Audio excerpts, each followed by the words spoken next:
Hello everybody, what's up, what's going on? Welcome to the 23rd episode of Raptors in 1. Now of course this is the 23rd episode, so special shout out to the GOAT, MJ Michael Jordan. There you go guys, I said it, MJ is still the GOAT. But that is not what we're going to be talking about today. That was just a special shout out. Today we're going to be talking about the glass being half full. So without any further ado, let's get it. I know Raptors fans, I know. I feel you. You guys are probably hitting the panic button a little bit, and rightfully so if you're the casual fan. But I'm going to educate you guys a little bit.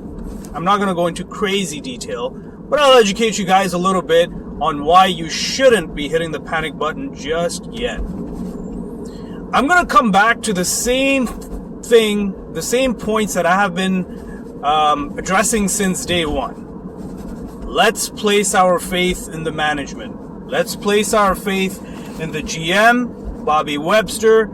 Let's place our faith in the new vice president, Mr. Masai Ujiri. I like to nickname him the Merlin. The kind of magic that he pulls off when it comes to trades and contract negotiations. He is absolutely second to none. In my books, he would win the GM.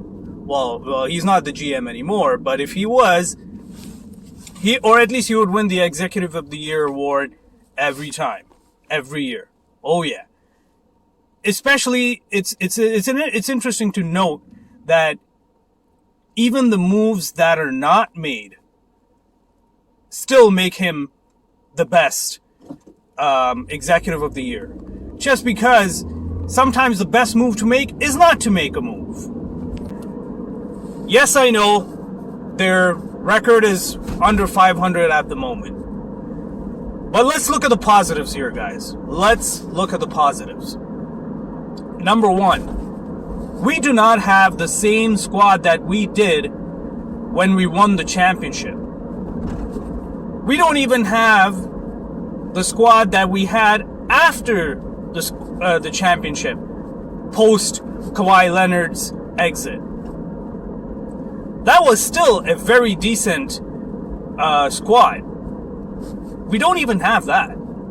The only players that are remaining from that squad at the moment is Pascal Siakam, Freddie VanVleet, Chris Boucher. I think Utah was there, but he never really played much, so I don't really consider him an integral part. Although right now, the way he's playing, he seems like a very integral part of that bench. With his production, whether it's just production or even hustle. But of course, he's known mostly for his hustle, and that is exactly what we need, somebody to buy into their role. And Yuta Watanabe has done exactly that, in my opinion. So, again, that's positive number 2. But coming back to the positive number 1, we do not have the squad that we used to have. Yet, we're only, I think we're now 3 games under 500. With the kind of schedule we've had so far, and with the kind of squad we have, we are actually doing good. I'm not going to say we're doing great. I'm not going to say we're living up to our potential. Because I feel our potential, our ceiling, is a lot higher than the record indicates. But considering the situation that we're in, considering our start, our schedule, the players that we had missed, we are actually in a good position. You have to realize, for the beginning of the season, we did not have Pascal Siakam. We did not have Chris Boucher for a bit. But we still did very well. Now we got Pascal back, but guess what? We lost OG. OG Anunoby was arguably, prior to Pascal coming, was the best player on the court. With a close second being Freddie and a very, very close third being our all-star rookie, Scotty Barnes. He is the rookie of the year, guys. Barring any injuries, he will be the rookie of the year. That is my thoughts on that. I don't care if anybody wants to argue any other rookies, but right now the one who's making the most impact and the most noise is Scotty Barnes. And I'm not just talking because I'm a Raptors fan. The stats speak for itself. Go look up the stats. Believe me. If you don't believe me, look up the stats.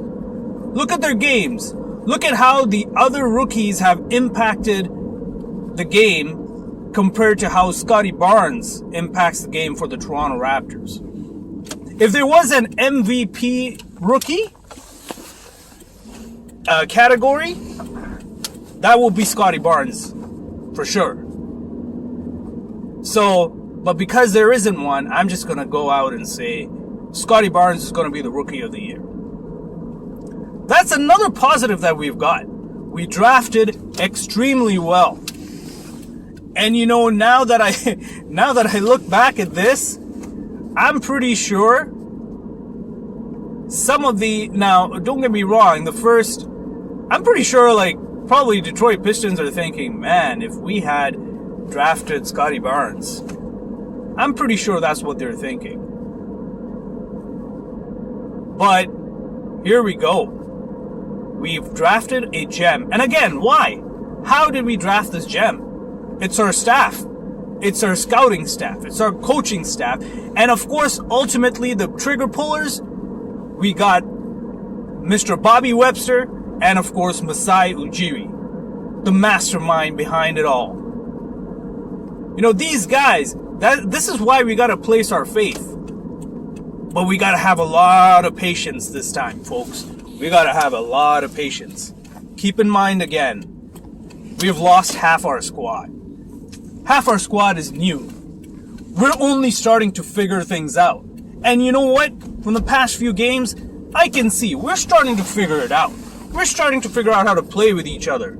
The starting unit, we're great. We're actually great. It's our bench that was suffering. But now, I'm starting to see the bench is starting to figure it out. Players are slowly starting to buy into the role and their expectations. But it's going to take some time. It's going to take some patience. And it's going to take some understanding. Now, the next positive is, of course, Pascal now.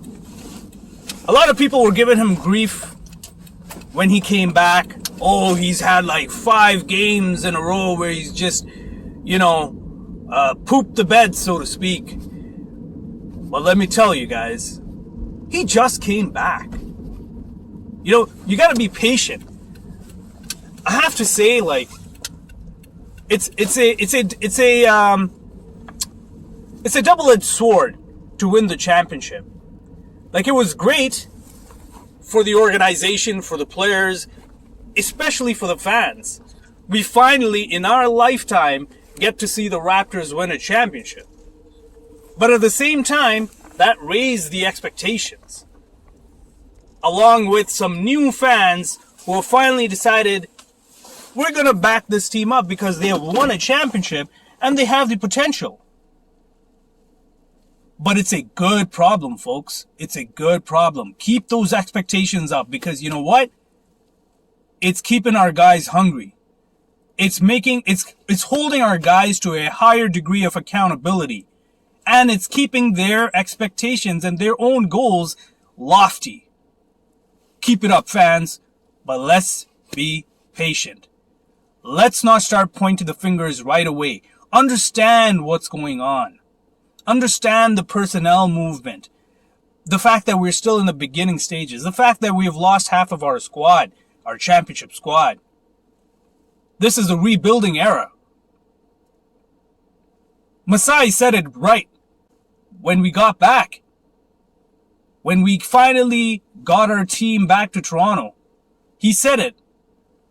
That the last season, when we spent our season in Tampa Bay, that has put us back 2 years. That has held us back 2 years. So, guess what, fans? He's right.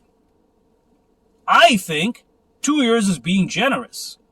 I think we're held back 3 years or even 4 before we make some real noise and start talking about championship. But the blueprint's there, guys. It's just going to need to take some patience and some player development. And of course, the guys need to start getting back to being hungry. And of course, getting the experience as well. It's going to come back, guys. It's going to come back. We just got to be patient. But the glass is half full, folks.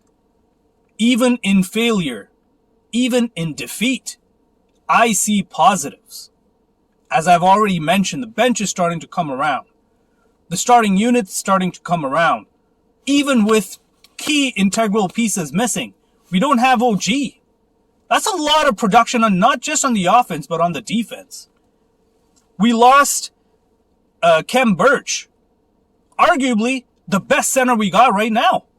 The most productive center that we have right now.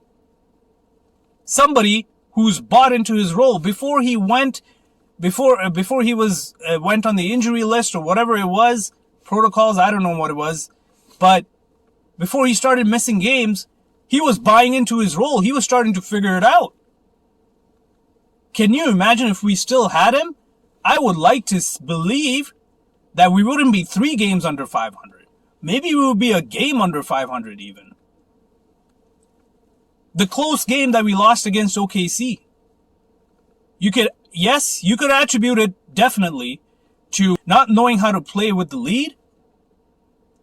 And of course, that ties into, having those mental lapses or taking your foot off the pedal. You cannot do that. OKC is the team that just lost, that had like a 7-3 point loss. They're going to want to make a statement. That is going to reinvigorate them. And of course, this was a trap game. This was the definition of a trap game. We have to learn how to play with the lead. But that's going to come, guys. That's going to come. These losses are valuable lessons to this young squad. They're going to figure it out. And I feel that Masai and Bobby still have some tricks in their bags. They're going to pull some moves. Some moves are going to be made. We're starting to hear, Rockets, they want to get some value for Christian Wood. We could definitely use somebody like a Christian Wood. Yeah, we would like to have a player like Moses Brown from Dallas, but I know Dallas, they feel like getting a Goran right now is not financially feasible. And I don't blame them. They're probably just waiting for the next year when he becomes a free agent. And then they'll probably get him, and knowing him, if he wants to play with his boy Luka, they could probably convince him to take a veteran's minimum at this point. And he probably would. He probably would. And then, of course, we got the Indiana Pacers. This was a pleasant surprise. This is exactly what we needed. They're looking to have a squad overhaul, if you may. Miles Turner's on the block. Domantas Sabonis is on the block. We could definitely use any of these 2 players. That would solve a lot of our problems in the paint. Karis LeVert's on the block. Arguably, Malcolm Brogdon's on the block. Now, of course, we can't afford all of these players. But we could definitely use, if you were to ask me, if I was the GM, I'll be looking into getting either Miles Turner or Sabonis. Emphasis on Sabonis. I would try to get Sabonis as much as possible, if the price is right. If it means giving up one of the 3 or 4 at this point integral pieces, like a Pascal or a Freddie or an OG or even a Gary Trent Jr., if we have to give up any one of these 4 pieces to get Sabonis, I know some of you would make that move, but now I'm going to get flack for this. I would say no. I would not give up any one of these 4 players. If it means I could get a Miles Turner instead, but keep these 4 players, I would take a Miles Turner. That would solve a lot of problems, especially in the paint. We could even convince Miles Turner, depending on the matchup, live in the paint. Because we got people who can stretch the floor. We have them. We just need good interior presence, and that's what your role is going to be. But you know what? I don't put it past Bobby and Masai to make the move for Sabonis, and they probably could pull it off. And maybe they may have to give up one of these 4 players. But I have faith in that. I have faith in these 2 guys. They'll figure it out. And it will work for us. I feel like Sabonis might be a better fit just because of his game and how much more impactful he is in the paint versus versus Turner. But at this point, beggars can't be choosers. I would take either of these 2 players. Let's be patient, folks. Let's be patient. We haven't even reached the halfway mark yet. Let's not start trading off all our key players here. Let's not start thinking tanking. We're not thinking tanking, guys. But this is part of development. We have one of the youngest squads in the league. You're going to have to be patient. It's going to come. We are not tanking. Forget about tanking. We are not in the business of tanking. I believe what Masai said. He's a competitive man, that one. He does not believe in tanking. Because he can figure out how to get the good players, how to make the right moves, even without tanking. Place your trust in him, guys. And Bobby is the product of Masai. He may not be as good as Masai just yet. Give him a few years. He's going to be just as shrewd as Masai. They'll figure it out, guys. That's it for me, guys. Hit the comment section. Let me know what you guys think. What pieces do we need? Whether maybe I may have missed some players that we could get from some other squads. Let me know what you guys think. Of course, if you like the content, hit the thumbs up button. Hit the subscribe button. Until next time, guys, I'm out.